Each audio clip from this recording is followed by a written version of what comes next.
Hey y'all, welcome back to the making of a blacksmith. Alright, so whenever I left you last time, right, I just gave you a quick update showing you what I was doing. Okay, so I was going through, I was still gathering up a few things, material, things that I needed to be able to fix my forge, right, for my two burners. So I have some of the, basically everything that I need. Okay, that's awesome, yay. So we're gonna go through, but remember what I said, that I'm not doing really a how-to type video. It's just more of videos and stuff like that to be able to keep track of where I'm at as a blacksmith, you know, and my whole progression of becoming a blacksmith. All right, now if you do find this, you know, helpful and you want to learn and you want to copy this, by all means do it. Okay, it's cool. I don't mind. It's not even my design. If I knew exactly 100% whose design it was, then I would give them 100% credit, but I don't. Okay, I've watched countless numbers of YouTube videos and things like that, and I've just piecemealed a lot of things together. There's one that's really close. I'll try to link that down in the description of the one that I saw that was closest to this design going through. I believe that his was just a little bit bigger than what I'm doing. Okay, but it's still laid out the exact same. Okay, just the only difference is he used steel and I'm using brass, and you'll see a little bit of the differences that I do compared to what he did. Okay, because for this there's no welding. Okay, I'm not doing any type of welding. I do have a welder, okay, but I don't want to weld these pieces together because you might not have a welder, right? So if you're wanting to use this as a how-to type video, okay, to make your own burners, then by all means do it. And you can see that I'm not using a welder. There's nothing going in. It's just screwing the pipes together, the ones that need the stuff in it for the gas, whether you're using the Teflon, the gas Teflon type tape, or you're using the paste. Okay, I've tried using Teflon tape for gas. It seems okay. I didn't really care for it. All right, so now I'm switching over to the paste and I'm gonna try that. All right, let's see how that does. All right, so go ahead and stick with me, and let's get this thing fired up. And so here's the parts that I'm going to use for the burner.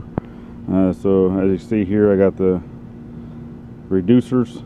It's a 1 inch to 3/4 inch reducer, and then 3/4 inch by 6 inch nipple. Then I have a 1/4 inch brass nipple, 2 of those, and then this one I believe it's a 2 inch. Alright, the cap, elbow, got my MIG tips. These are the 0.03. I don't know if it'll focus on that. No. Okay. And the reason why I'm using the 0.03 is based off a chart.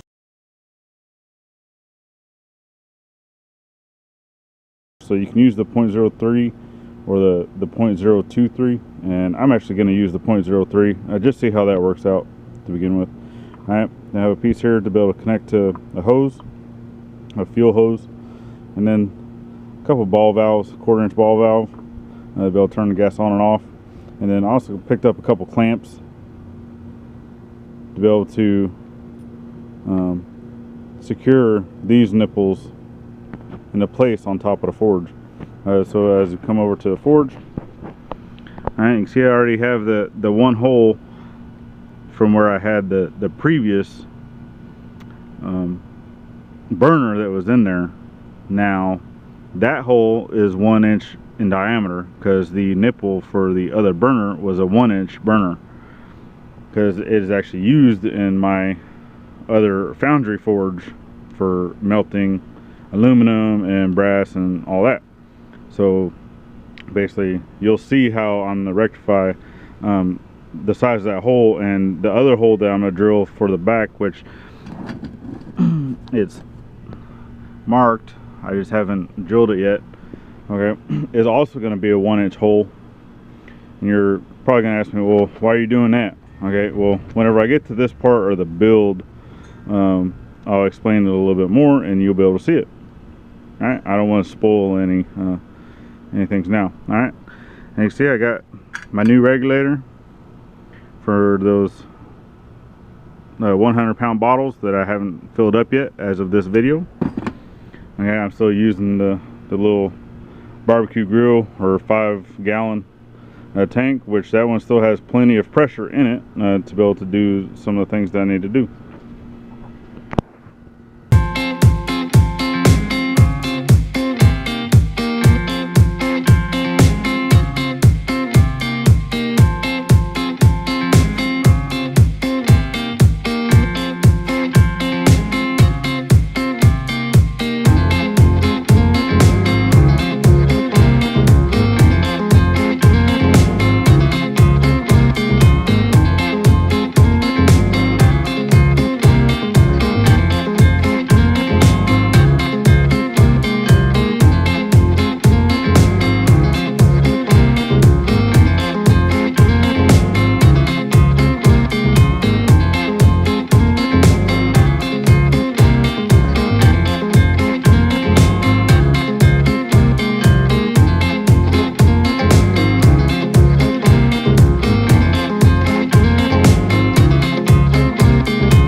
like a bird on a tree. I'm just sitting here, I got time, it's clear to see. From up here, the world seems small. We can sit together, it's so beautiful, you and me. We meant to be in the great outdoors, forever free.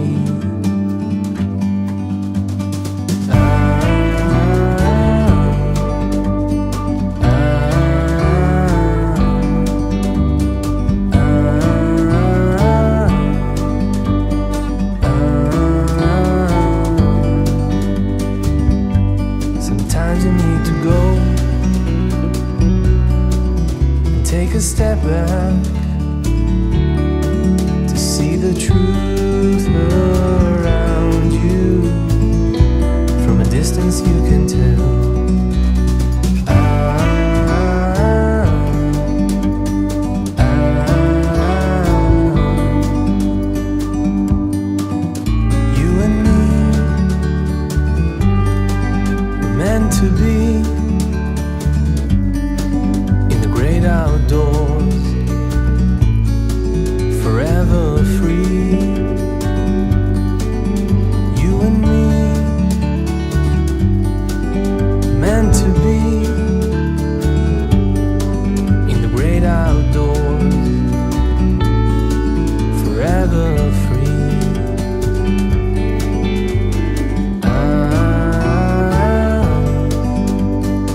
you believe it? I got done with this whole project, this whole thing, right, all the way to the end. Got it installed. You've already seen everything that I've already done, and now I'm taking a break and adding this in. That way I can show you, hey, the very last bit of hose to connect to my bottle, because right here, I don't know, can you see it? Yeah. All right, that's not a 1/4 inch. This one is. It's nice and snug. I probably still should put a radiator clamp on it, but it's good enough to probably test, you know, at least not light it, but to test it, see if it's leaking before I do that. Right. This, on the other hand, look, that just almost falls off there. So I don't have a radiator clamp. I gotta go to the store. Man, that stinks.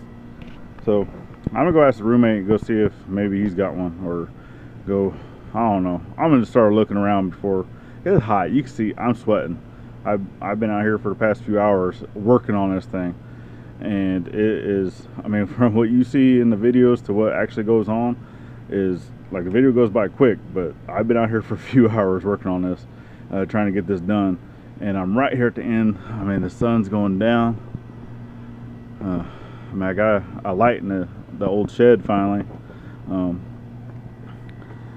That I already told you we're going to be tearing this thing down. I mean, you can look at these doors. They're all chipwood construction. Horrible. Whoever did this thing should be shot. This shed is just horrible. Okay, but we're going to get it fixed. We're going to get a new one. You know, I got some more lumber sitting right there, and we're going to make it happen, or I'm going to make it happen. I don't care about anybody else. I'm going to make it happen. All right, stick with me. I'm going to get this thing fired up.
Alright, so there we go.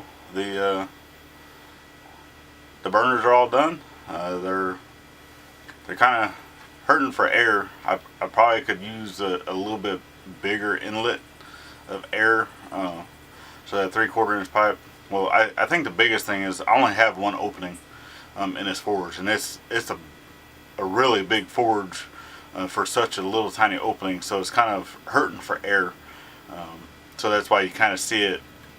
That's why I think, I mean, from what I've seen, from what I've heard, I mean, by all means, please leave a comment down below if you think I'm wrong. But I feel that it needs more openings in the actual forge itself. Maybe, you know, the same size opening in the back, or even possibly opening up one whole side and just closing off the front and the back, unless I need to use it for some long stock, you know, if for whatever reason I want to do a sword down the line, you know. Hey, you never know what might happen. But it's something to look into, maybe, you know, just opening up more of a slit along one of the sides. As you can see, a lot of the flames come out that opening because it really doesn't have anywhere else to go. So that's one reason why I put the brick on the top, because I really don't want the heat going up there to that rubber hose. Which right now, once you know I get the 100-pound bottles installed, that gas line will be ran a different way than I have it now. It'll still be kind of close right there where it connects, But I think I might even build in like a little shield, you know, kind of like a heat shield or something to kind of deflect maybe some of that radiant heat going up. All the fittings up there, they still stay cool to the touch.